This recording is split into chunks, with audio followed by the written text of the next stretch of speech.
Hey guys, welcome to Elevated Systems. I'm your host CJ. A few months ago, I built a very simple home office PC like this one, and today I'm going to turn this very practical but very boring office PC into a blinged out gaming PC.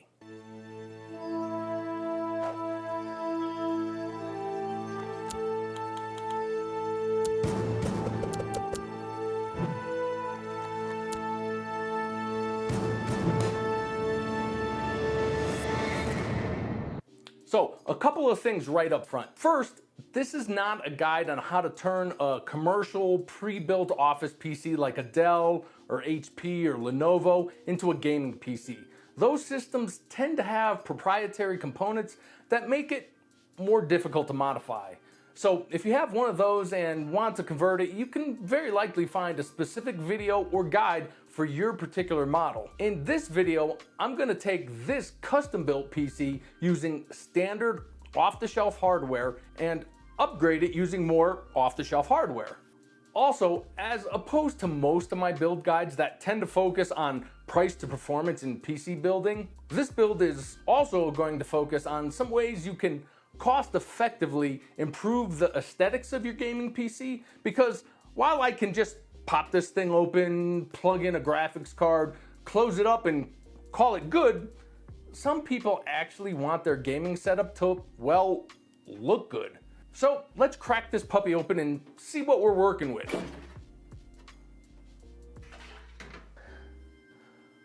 So first off, this is not the AMD Athlon home office PC I built a few months ago. This is a 7th gen 4-core Intel system that's representative of an office type PC I would have built for someone 3 or 4 years ago.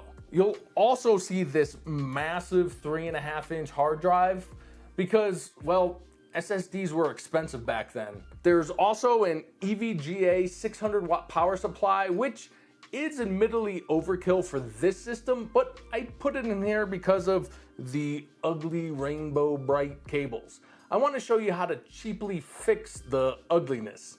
Speaking of ugly cables, the first thing we need to do is make sure the power supply can support our upgrades. And our primary upgrade is the MSI RX 580 Armor 4 gig OC. We'll talk more about the graphics card later, but right now we need to determine if the power supply is compatible. We need to see if we have an 8-pin PCIe cable on this PSU.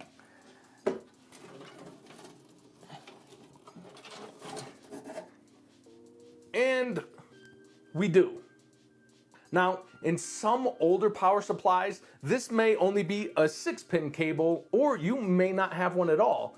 We also need to make sure our PSU has enough wattage for this card. In this case, MSI recommends a minimum 500 watt PSU, so we're good. You also want to make sure you have a by 16 PCIe slot available. In this system, I have no PCIe devices, so I'm okay, but if you have, say, a Wi-Fi card or a sound card or anything populating the PCIe slots, you'll need to consider alternatives for that. So let's get on with the upgrade. And of course, the first thing we need to upgrade, well, besides the GPU I already showed you, so the second thing we need to upgrade, well, we actually haven't actually upgraded the GPU yet, so it's really not the first thing. Now I'm confused. Never mind. We're getting rid of this boring, cheap case that you just want to hide as far under your desk as possible and replacing it with another cheap but much less boring case. Yes, my friends, this is yet again the Sama 3D.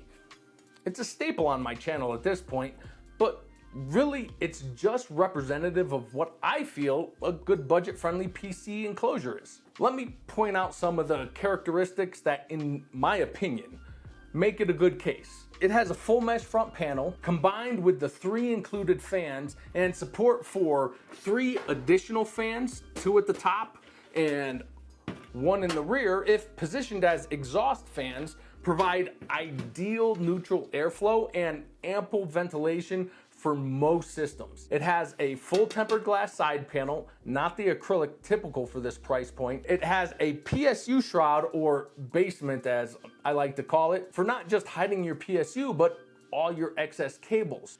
There are mounting locations for both 3.5-inch drive as well as 2.5-inch drives. Aesthetically, I like it, even though it is a total ripoff of the Fractal Design Meshify C. The fans even have a fixed LED lighting, which can be disabled depending on how you connect them, and the price is right at only $50 US. Now, those are the qualities that I think make a good case, but as I've mentioned before, you pick a case that you like, that you want to look at for the next 2 to 5 years, but let me show you a bad case for objective comparison. This is the Cooler Master Masterbox Lite 5, or as I call it, the PC Bake Oven. This is a case that was designed to look cool, and that's it. Full acrylic front panel with the tiniest of slits at the top and bottom, which are further obstructed by dust filters, meaning the fans at the front can't really pull fresh air in and basically just recirculate hot air inside the case. The top of the case is solid, so no fan support, and you can't even rely on the thermodynamics of heat just rising out of the case. There is a rear exhaust fan, but without any fresh air in, you can't exhaust air out. Physics, it's just weird that way. Basically what the fan is doing is pulling air from the rear panel and blowing it right back out. And it's all acrylic, scratch central. I mean, it's okay. I'm not hating on Cooler Master. It's just an example of what to avoid. Cooler Master has actually learned a lot from this, and their current mesh front cases are some of the best out there today. So now we need to take everything out of this case and put it in this case, but this case has a glass side so you can see all the ugliness. Let's work on that. First order of business, the power supply. Now, there are a few things you can do to hide the rainbow bright cables. First, you can just buy a set of PSU extension cables. Pros, it's easy. Plug them in and done. Cons, you're limited to whatever color combinations you can find. This could be a pro if you want something simple like solid black, always a good option. But if you want a very specific color in a very specific pattern, then you need to have custom cables made, which can get expensive. Also, adding several more inches or feet of cables to a system is sometimes not practical if your cable management space is already limited. So today, I'm going to show you how to simply and cost effectively custom sleeve a modular power supply. Okay, so I pulled the power supply from the system and I'm ready to sleeve it. Let's quickly go over the tools and supplies I'll need to do that. Nothing real fancy. I have a pair of scissors, a craft knife or X-Acto blade, a lighter, a ruler, and the only special tool I have is this ATX pin puller. I'll need this to pull the individual wires from the housings without damaging the pin. However, you can make one of these with a paper clip. Just open up the paper clip, bend it in half, and flatten the two ends with a hammer. I was gonna demonstrate this, but I honestly couldn't find a paper clip in my house anywhere. But really, these are pretty inexpensive, so if this is something you want to do, I'd recommend just buying one, because you'll need to buy some of this anyway. This is the sleeving we're going to use. This particular sleeving is MDPCX nylon sleeving. It's from Germany. I'll leave a link to their website as well as a link to Mainframe Customs. These are the two companies I get all my PC sleeving tools and supplies from, but honestly, nowadays you can get this stuff on Amazon. I also have some heat shrink here. I just get this at Home Depot, and that's all you're really gonna need. Now, today I will only be sleeving the 24-pin ATX cable and the 8-pin EPS cable. The PCIe cable actually won't be visible in this build, but I'll discuss sleeving that at the end because it it is a little more complicated. So to start, I've determined that I only need to sleeve about 8 inches of the cables because only a small little bit of them are going to be visible anyway. So first, I'm going to measure down 8 inches. And then I'm going to cut off this sleeving.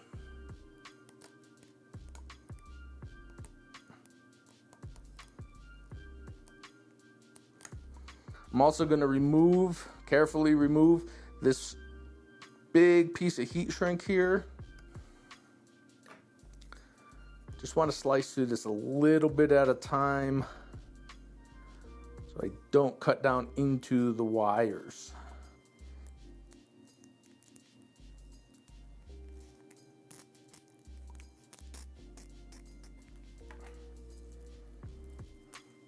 All right, now I got my 24 pin. I'll do the same with my 8 pin.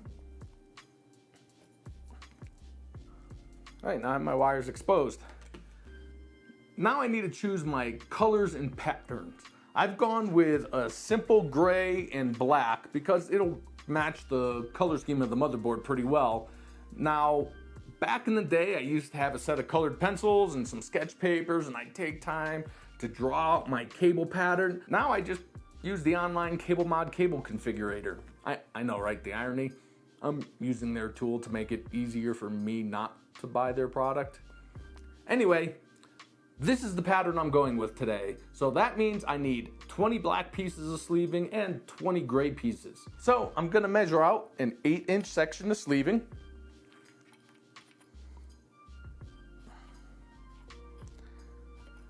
And cut it to length. Then again, I want to just quickly melt a little of each end of the cable just to keep it from fraying, because this nylon will fray out, but you don't need to do much, just enough to stop it from getting all frayed. And then I'm just going to use that first piece that I cut to 8 inches to measure and cut the rest.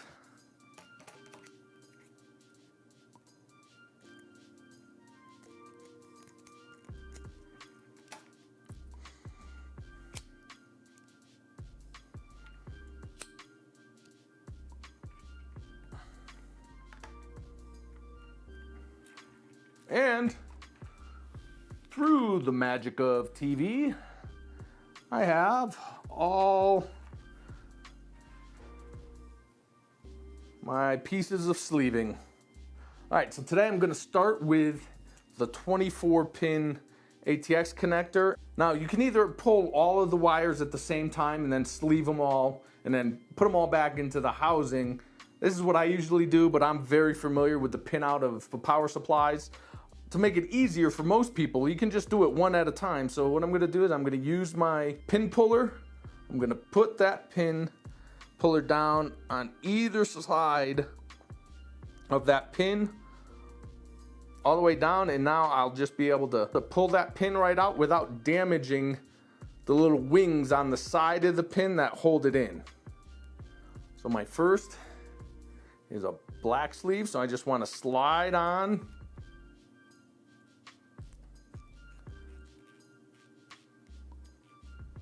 the sleeve. And then I'm going to take a piece of heat shrink. Usually I take these little widths that come in the packages from Home Depot. I usually just cut them into quarters. So I cut it in half and cut it in half again. And that's usually a pretty good length. All right, and I need my X-Acto blade ready. Get my lighter. All right, and I want to slide this sleeving right over. You can see where that wing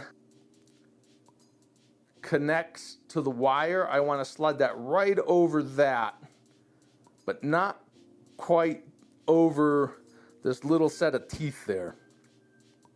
All right, then I will slide it a little past and then back up, just so it's just past the nylon sleeve itself. And now what I want to do is I want to melt it really good. And I use white simply because I know when it starts bubbling and turning a certain charred black color like that with the cracking, that I'm getting a good melt there, and then just gonna kind of squish it down quickly.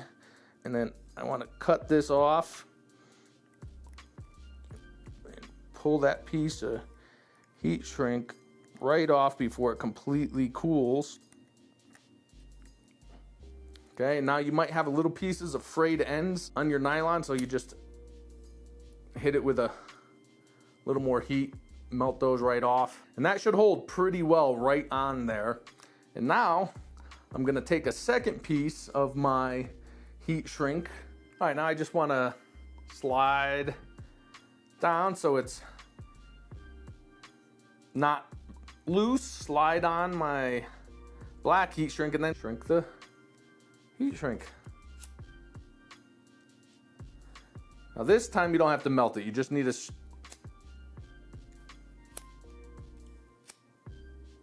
shrink it on so it just basically holds the bottom of that heat shrink down on our wire. And that's it. One down, 31 to go. Now I'm going to show you one more of these. And the reason I'll show you this one is because this wire actually has two wires, and there's usually only one wire like this on the power supply. It's one of the 3.3 volt lines, and this brown wire is just a sense wire. It can help regulate the voltage supplied by the power supply. But in these instances, what I just do is sleeve both of them together. Our sleeving is plenty big enough to fit both wires. So it sleeves exactly the same way.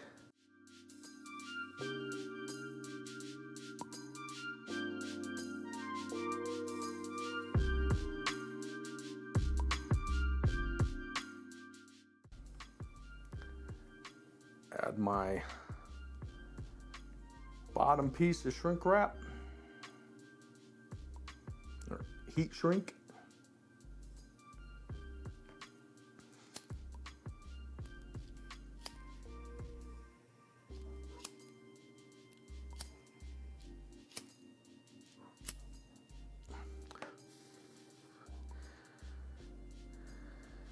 And plug it back in.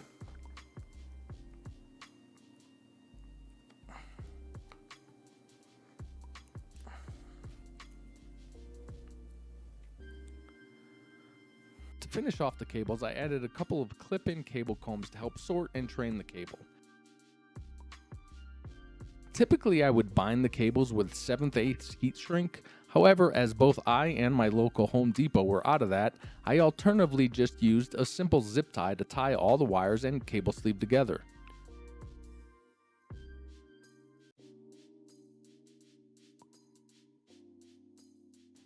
For the 8-pin EPS cable, I did have some 5/8 heat shrink.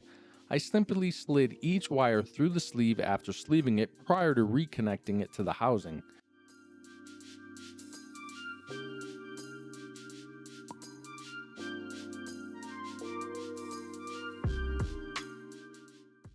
After all the wires were through, I shrunk the sleeve over the wires and the large cable sleeve. I used my heat gun, but this can also be accomplished carefully with a lighter. During the sleeving process, I remembered that a small portion of the SATA power cable will be visible from where I plan to mount the SSD, so I decided to sleeve that too. I did this by stripping the very end SATA connector on the cable. The pins are removed by carefully prying up the clip in the plastic connector and pulling the wires free. You can then sleeve each of the 5 wires in essentially the same way as before.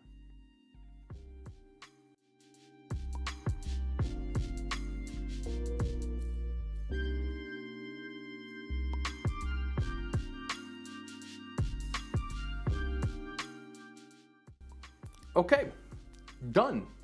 Not too shabby. Now, I mentioned that the PCIe cable won't be visible in this build, but it can be sleeved, of course. It's just not as straightforward as the other cables because, like the SATA power cable, it has multiple connectors. Because of that, there are a few different sleeving options. First, if only a small amount of the cable is going to be visible, you can do exactly what I did with the SATA cable and just leave the top portion of the cable. Now, typically what I've done, because I've never used the second connector on these types of cables, is I just cut it off. And you can do this by simply pulling the pins on this connector and then using flush cutters, snip the second section off right where it connects to the pin. Now you can sleeve the wires just like normal. The snipped end will be sealed in the melted portion of the sleeving and also safely inside the plastic connector. Now, if you're not comfortable clipping PSU cables and voiding warranties on your power supply, you can sleeve both lengths of cable.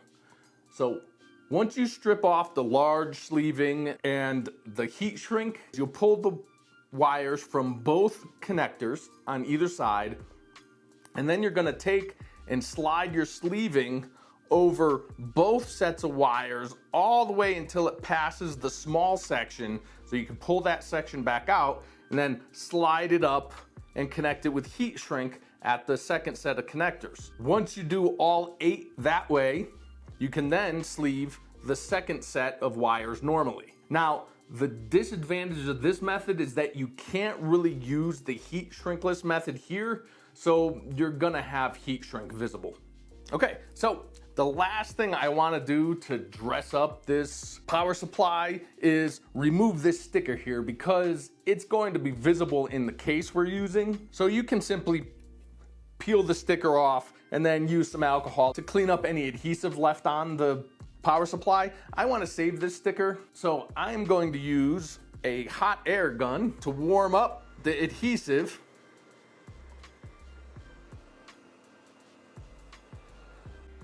That way I can just take my sticker and put it right back on the top of the power supply, so I keep all my rail information.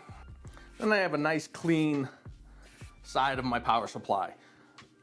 Another thing you can do to dress up a power supply, if more than just a single side is going to be visible, is just to use something like this. This is a simple, inexpensive vinyl wrap. You can find this online, or I actually got this at an auto supply store, and you can wrap your entire PSU, minus the fan, in this vinyl. So, why go through all this trouble when I can just buy a set of extensions?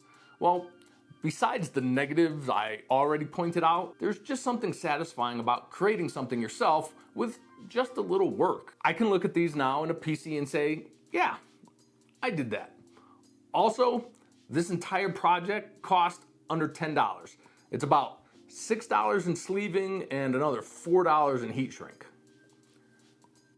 Okay guys, I'm well into editing this video, and I think here's a good point to conclude it, but not this project, because while both this video and this project started as a simple office PC to gaming PC upgrade, as I got into the production of it, ideas just kept coming to me. So while I started out making a single video, I think this will end up being a series of video on how to really dress up a simple gaming PC with both some simple DIY projects like the cabling you just saw, and spoiler alert, this GPU backplate, and some cool but budget-friendly accessories.